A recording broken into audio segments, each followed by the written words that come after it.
Sebutkan saudara kita tentang Nahdlatul Ulama NU. Sebutkan tentang saudara kita yang ada di Persis. Sebutkan sesaudara kita yang ada di kelompok perjuangan Ikhwanul Muslimin. Sebutkan sesaudara kita yang mana saja yang akan kita sebutkan. Mereka Ahlus Sunnah wal Jamaah seluruhnya. Berangkat dari kelebihan dan kekurangan mereka, mereka saudara kita, kita saudara mereka.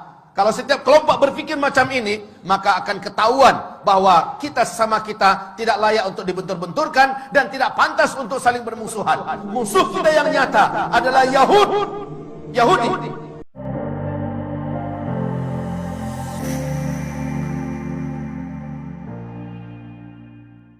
Zionis Israel. Musuh kita yang nyata adalah Nasara yang memerangi Islam yang di bawah payung PBB dengan Amerikanya. Musuh kita yang nyata pada hari ini adalah Syiah yang dipimpin oleh Iran di seluruh dunia. Ini musuh kita yang nyata. Jelas siapa di hadapan kita. Tetapi umat Islam dibentur-benturkan dengan isu-isu yang mereka yang buat, orang kafir itu buat, termasuk Syiah yang buat, semacam Wahabi dan segala macamnya. La haula wala quwata illa billah. Ibarat Allah, tentang masalah ini perlu saya beritahukan dan semoga saja nasihat ini bermanfaat untuk saya, saudara saya yang tercinta seluruh Ahlus Sunnah wal Jamaah dimanapun berada. Hari ini Arab Saudi diserang habis-habisan. Amerika juga bersatu dengan Iran. Iran berarti di belakangnya ada Rusia, ada Cina, ada India dan lain-lainnya. Ini adalah blok timur. Amerika sebagai energi terkuat yang ada di PBB menyatakan Iran adalah saudara kita. Sekarang di Iran, seluruh kota-kota yang ada di Iran, hari ini ibarat Allah, semua tulisan-tulisan matilah Amerika, di dinding-dinding di mana saja sudah mereka hapus. Yang digantikan dengan matilah Saudi, matilah Saudi, matilah Saudi. Lalu orang-orang muslimin di seluruh dunia, termasuk di Indonesia, berhasil dibakar dan disulut dengan isu Wahabi. Wahabi yang disematkan kepada Saudi, disematkan kepada imam-imam yang memimpin di Masjidil Haram, di Masjid Nabawi, disematkan istilah Wahabi ini kepada ulama-ulama yang bersumber dari Saudi. La haula wala quwata illa billah. Ketahuilah hamba-hamba Allah, ini fitnah. Sebab apa? Dengarkan hadis-hadis Rasulullah sallallahu alaihi wasallam berikut ini. Semoga kita tersadar betapa kita telah diadu domba oleh musuh-musuh Allah yang membawakan istilah-istilah yang tidak patut untuk dipercayai bersama. Saya yakin dan berbaik sangka bahwa seluruh yang hadir dalam Jumatan ini, di masjid ini, insya Allah Ta'ala bukan termasuk orang-orang yang mudah disulut dengan paham-paham seperti ini. Tetapi saya berharap melalui media yang ada, media sosial yang ada, dari dunia maya segala macamnya, di seluruh Indonesia bahkan menerobos ke seluruh dunia, sampailah hendaknya nasihat ini, bahwa sesungguhnya isu-isu yang tidak pantas disematkan kepada Islam, khususnya Wahabi dan menyerang Arab Saudi. Sekali lagi, saya termasuk orang yang benci dengan Arab Saudi dulu. Kenapa? Loyalitas Arab Saudi pada Amerika, loyalitas Arab Saudi kepada Zionis Israel, loyalitas mereka. Tapi ketika Arab Saudi jatuh ke tangan orang yang saleh, insyaallah, Allahu a'lam, di tangan Raja Salman, bagaimana dia mendeklarasikan kesatuan umat Islam di atas kepentingan Islam. Bagaimana dia bersumpah bahwa akan membebaskan Al-Quds. Bagaimana dia menyatakan baraknya terhadap segala macam kejahatan-kejahatan yang dilakukan oleh Timur dan Barat, terkhusus oleh PBB, dan tidak mau lagi diatur oleh PBB. Lihat bagaimana sekarang Islam benar-benar menjadi perhatian utama. Dan sejak itu Amerika berpihak kepada Iran. Sejak itu Amerika bertekad untuk menghabisi Ahlus Sunnah wal Jamaah melalui lokomotif yang paling benci kepada Islam, yaitu Syiah. Maka kaum muslimin, perhatikan sekarang. Rasulullah bersabda sallallahu alaihi wasallam, "Inna ad-din la ya'rizu ila al-Hijazi kama ta'rizul hayyah ila juhriha." Sesungguhnya agama ini pada akhirnya nanti akan kembali berpusat dan berfokus kepada Hijaz, sebagaimana berpusatnya dan berkutatnya ular di dalam lubangnya. Hijaz itu adalah Makkah, Madinah, Taif. Ini yang Hijaz. Di zaman-zaman fitnah, Islam akan kembali berkutat atau berkonsentrasi di Hijaz. Dan ini sekarang difitnah sebagai Wahabi.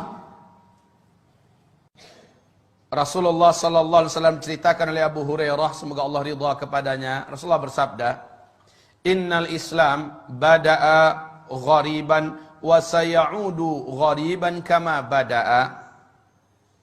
Islam mula-mula datang, dia adalah aneh, dikucilkan dan tidak diterima.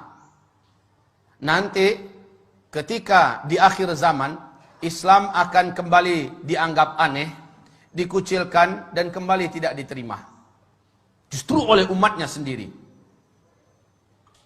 Wa huwa ya'rizu bainal masjidaini kama ta'rizul hayyatu fi juhriha.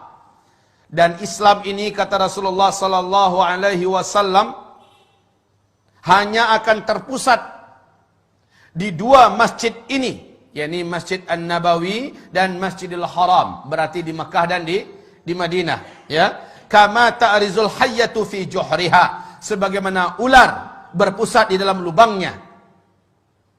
Hari ini sekali lagi, isu tentang Abdul Wahab bin Abdul Rahman Al-Afriqi di abad kedua dari kelompok komunitas Khawarij yang menganggap kelompoknya saja yang paling benar, di luarnya sesat seluruhnya, yang mengkafir-kafirkan orang, membidah-bidahkan orang pada abad kedua Hijriah, bukan Syekh Muhammad bin Abdul Wahab At-Tamimi yang ada di Hijaz, bukan. Ini jelas mujaddid.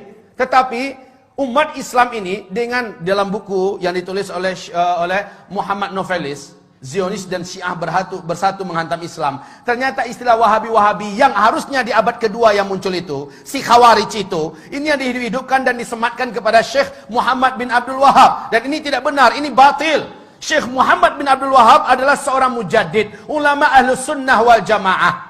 Lihat seluruh bacaan-bacaan yang ditulisnya, lihat seluruh gubahan-gubahannya, lihat seluruh penyampaiannya, sama dengan yang ada pada umat Islam pada hari ini, baik yang dipakai dan diamalkan oleh NU, baik yang dipakai oleh umat Islam yang ada di Muhammadiyah, baik yang dipakai oleh Sunnah wal Jamaah yang ada di mana-mana. Tapi yang ditulis, yang diucapkan, dilafazkan oleh sang Khawarij abad kedua Hijriah, yakni Abdul Wahab bin Abdul Rahman, ini dia yang sesat menyesatkan. Tapi orang-orang Syiah menyematkan ini kepada Syekh Muhammad bin Abdul Wahab. Inilah kebatilan yang nyata, ibarat Allah yang kami muliakan.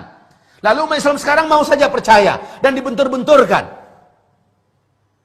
Betapa prihatinnya hati saya ketika mendengar ada seorang Sunni diusir oleh saudara Sunninya yang lain. Kenapa? Sunni yang ini adalah mereka dari komunitas mayoritas, punya kebiasaan mengamalkan ini nama itu. Yang Sunni ini tidak mau mengikuti semacam Maulid Nabi, Isra Mi'raj, nggak mengikuti, ya. Tapi dia tetap baik berhubungan dengan masyarakat. Dianggap dan dibakar-bakar, disponsori, ini adalah paham Wahabi. Diusir dari kampungnya, diusir, tidak boleh lagi tinggal di kampung, bahkan diancam bakar. Rumahnya memang dibakar. Sampai-sampai ketika disakiti sekeluarga, padahal sama-sama Sunni, yang bertepuk tangan Syi'i, orang Syiah, karena kompor yang mereka nyalakan telah membakar sesama umat Islam. Harusnya kaum muslimin sadarilah, semua sifat-sifat Wahabi yang diceritakan oleh saudara kita yang menyebar di mana-mana 100% ada pada komunitas Syiah. Semua sifat-sifat yang ada pada Wahabi-Wahabi itu ada pada Syiah seluruhnya. Baca tentang Syiah, lihat perangai Wahabi, 100% ada pada Syiah.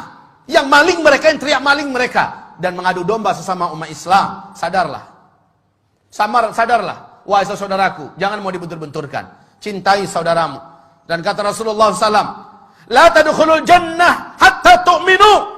Kamu tidak akan pernah masuk ke dalam surga sampai kamu menjadi orang yang beriman. Wa la tu'minu hatta tahabbu.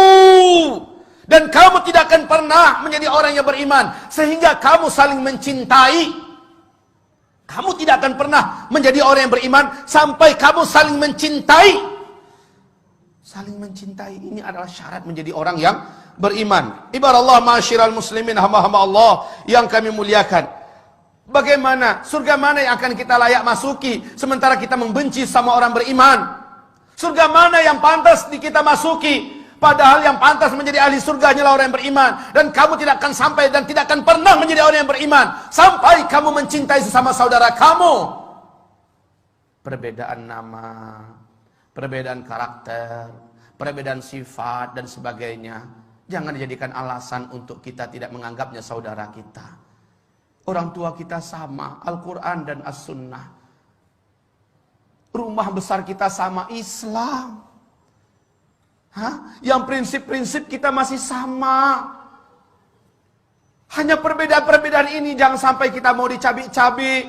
Ini yang menjadikan syaitan itu walakin fit tahrishi bainahum. Akan tetapi dengan memecah belah dan mengadu domba sesama mereka, di sini pintunya yang didapat oleh syaitan ada pada umat ini.